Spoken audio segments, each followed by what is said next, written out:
L'actualité internationale sur Prestige TV que nous démarrons en France où Emmanuel Macron, qui est sorti en tête du scrutin, fera face à Marine Le Pen au second tour qui aura lieu dans 2 semaines. Les Français ont été appelés aux urnes pour le premier tour de l'élection présidentielle ce 10 avril 2022. La candidate du RN Marine Le Pen ainsi que le président sortant Emmanuel Macron sont qualifiés pour le second tour de cette élection présidentielle. Pour l'appel, le second tour est prévu le dimanche 24 avril 2022.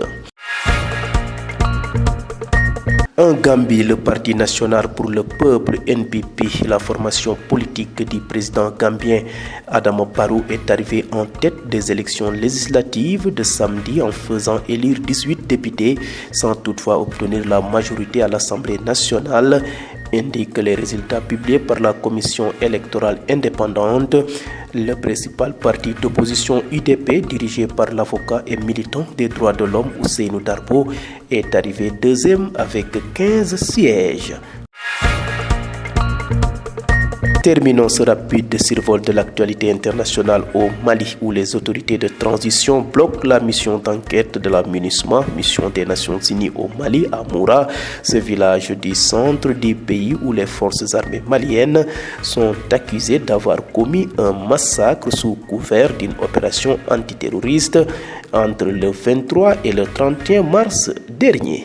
Xibaaru bitim réew ci seen télévision régionale di Prestige TV ñu daal di ko tàmbalee foofee ca France démb nag ñu nga doon amal la nga xam ne moo yitteel seen élection présidentielle yi. Emmanuel Macron mi nga xam ne moom moo jiitu dina jàkkaarloo ak Marine Le Pen ca la nga xam ne nag moom moo jëm ci ñaareelu sumbub élection yooyu nga xam ne dina amaat rek fii ak ay semaine.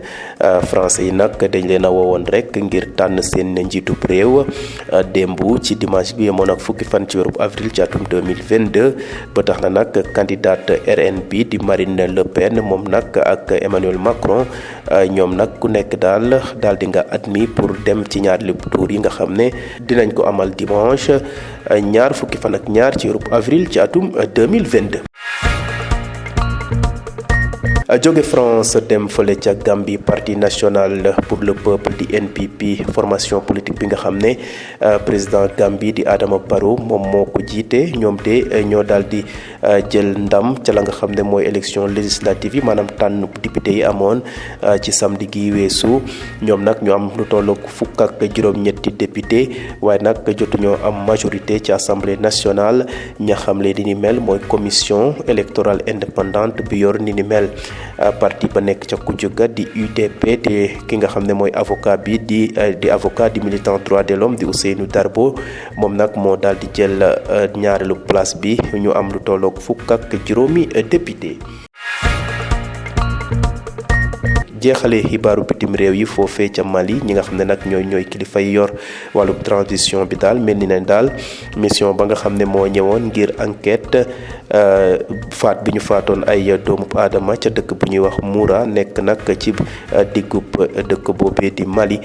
Forces armées maliennes yi nag ñoom la ñu jiiñoon ne daal ñoom ñoo daal di rey nit ñu bëri ginnaaw bu ñu waxee ne daal dañoo doon xeex ak ay jihadiste. xew-xew yooyu nag amoon ñaar fukki fan ak ñett ba fanweeri fan ak benn ci weeru mars.